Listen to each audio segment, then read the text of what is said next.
All right, welcome back to the channel. So, Terence Crawford beats Jermell Charlo at 154 pounds, and so does everybody else at 147 pounds. That, according to Shawn Porter in an interview he gave to Blue Blood Sports TV yesterday.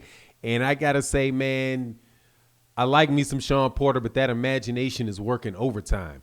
Let's talk about that in this video.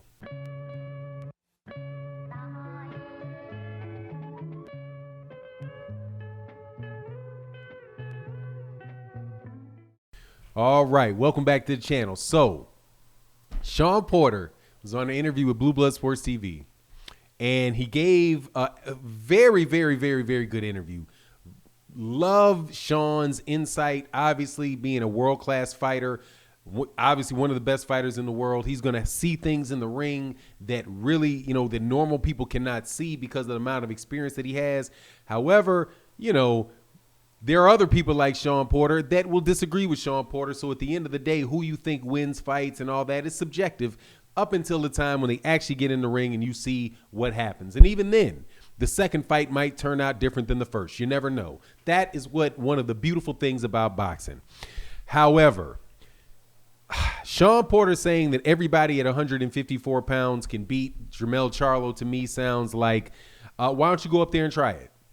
You know what I'm saying? Like, why don't you just go up there and try it? And let's see how that turns out for you. I don't think that it would turn out nearly as well as Shawn Porter thinks it will turn out, because Jermell Charlo is a very, very good fighter. But let's go through it specifically. Look at what Shawn Porter's rationale was. Look at the 147 pounds and then kind of just say, hey, man, go through the thinking process. Does this really make sense?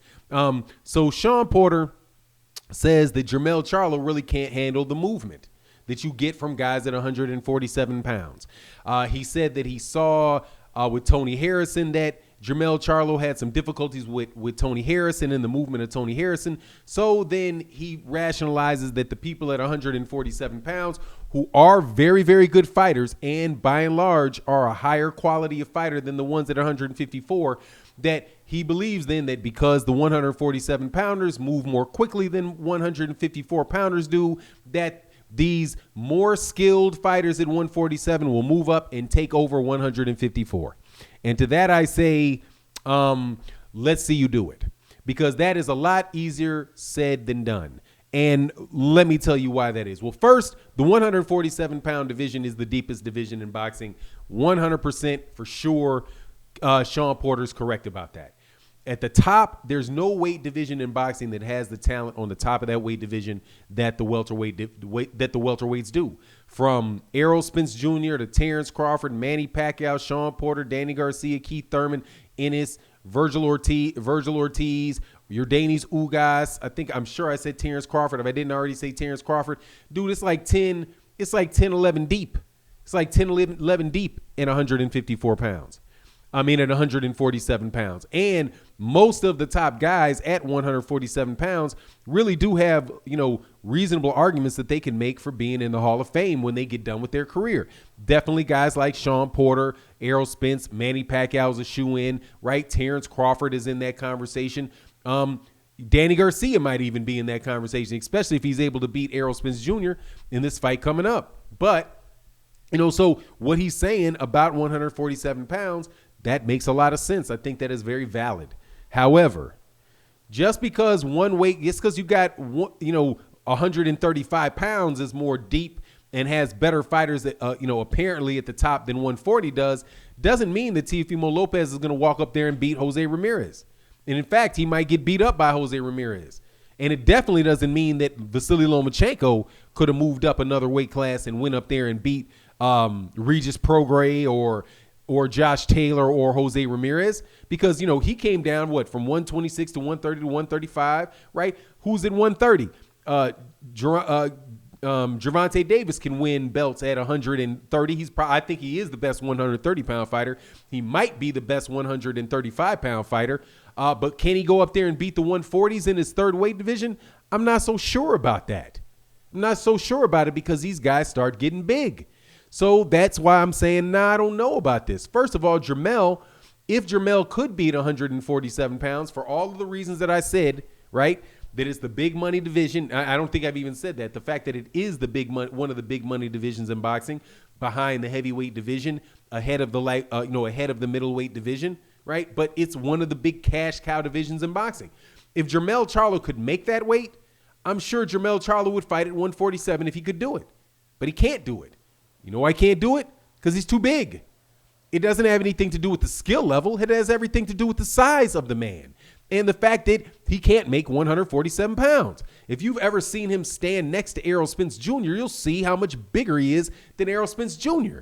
And if you saw Errol Spence Jr. stand next to Shawn Porter, you'll see how much bigger Errol Spence Jr., at least in height, was than Shawn Porter. Now, combine them and put Shawn Porter next to Jermell Charlo. Dude, Jermell Charlo is going to be so much longer and taller and be able to keep you out on that jab, and he's so much stronger. Dog, get out. I just don't see it. Now, Terence Crawford, I definitely don't see it. Definitely don't see it. I see Terence Crawford getting stopped. I see Terence Crawford getting walked down and getting stopped. Period. Like, when I see that, I see Terence Crawford. This Terence Crawford is a very, very good fighter, dude, but he relies on his athleticism a lot. And sometimes he has loopy punches and all that. Jermell ain't loopy. Jermell is technically a very, very sound fighter. He's a very, very mean fighter. He can crack. He's knocking out 154 pounders, dude. He has the power to knock out 160 pound fighters. The idea that Terence Crawford is just, and everybody at 147 pounds can move up and beat him, dude, that sounds ridiculous. That's like Ugas can beat him. No, man, no. Yordenis Ugas is going to get stopped, okay?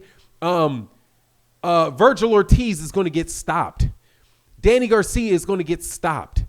Keith Thurman is definitely going to get stopped. Manny Pacquiao won't come anywhere near that man, okay? Because Manny Pacquiao might faint on the way into the ring. Now, that's a joke. He'd go in there and fight for real, but, dude, that ain't no real fight between Manny Pacquiao and Jermell Charlo. Man, look, give the dude his respect. I know that Jermell is not necessarily the nicest dude in the world, and these guys can say a bunch of stuff and do a bunch of talking that I do think makes people upset and might, kind of skew things a little bit here, man, because Shawn Porter sounded like very, very convinced, like Boo Boo Andre. Dude, Boo Boo Andre ain't beat nobody in boxing, and he ducked Jermell, right? He ducked Jermell. It's not that, like, we would have already known. If it wasn't for Demetrius Andrade, we would have already known, or Andrade, we would have already known who would win between Jermell Charlo and Demetrius Andrade. But the problem is that Demetrius Andrade decided not to take the fight. And so, therefore, we don't know, right? Now, Demetrius Andrade won't take a fight with Jermell. Jermell amped to fight Demetrius Andrade. Shawn Porter believes Demetrius Andrade is going to be trouble for people at 160, 168, all the way up to 175. But he wouldn't, and I know this is anecdotal evidence, but he wouldn't fight Jermell. Jermell was more than happy to fight him. And as far as what they said, what Shawn said about Jermell having a hard time with people that were moving, dude, yeah, first of all, I think he beat Tony Harrison in that first fight. I was absolutely shocked that they gave that decision to Tony Harrison. I was mind boggled. However, people said, no, the fight was closer than you think. I didn't argue about it, moved on. Well, what happened in the next fight? It's the same guy that's moving around, same boxing style, same slick fighter, got knocked out. Okay? Getting cute, got knocked out. And I think it didn't even matter if he got cute. He was still going to get knocked out because Jermell was not playing. Jermell was coming straight at you, wearing you down, trying to get you up out of there. And that's the fighting style that he has with guys that are taller than him. Guys that are smaller than him, dude, he's going to try to bowl you, man. He's going to try to bowl you over. I just think that is just disrespectful. And it's just kind of not, well, Shawn Porter has Shawn Porter's opinion. I don't agree with Shawn Porter's opinion, and I don't think maybe that Shawn Porter himself is being disrespectful. But, dude, I do believe that people, by and large, are being very disrespectful to them Charlos, especially Jermell and what he's done at 154 pounds. I mean, the idea that there's a 3-belt holder. First of all, there is nobody other than Jermell Charlo that has held 3 belts and not made a pound-for-pound list. He's the only one. Gennady Golovkin didn't have 3 belts, and he was on there. Canelo Alvarez did wind up with 3 belts, but he was on there before he got the 3rd belt.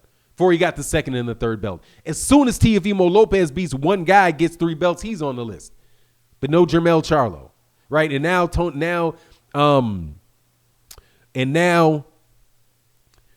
Shawn Porter is saying that a guy like Terence Crawford can move up and beat Jermell Charlo. Now I've done these videos before because eventually I believe that eventually that is something that could happen. We're 154 pounds. Terence Crawford could be there. We'll see what goes on with this Kell Brook fight. I'm pretty confident, that Terence is going to win it, but at the same time, dude, there's a whole lot of shadiness that goes on in boxing. So, build that into your calculations. Typically speaking, I do bet on the corruption, though. Anyway, that's my take on the matter on this subject. You let me know what yours is. Thank you guys so much for your support. Make sure you follow me on Instagram. Follow me on Patreon. Channel members, thank you guys so much for everything you do. And with that, I'm out. Peace.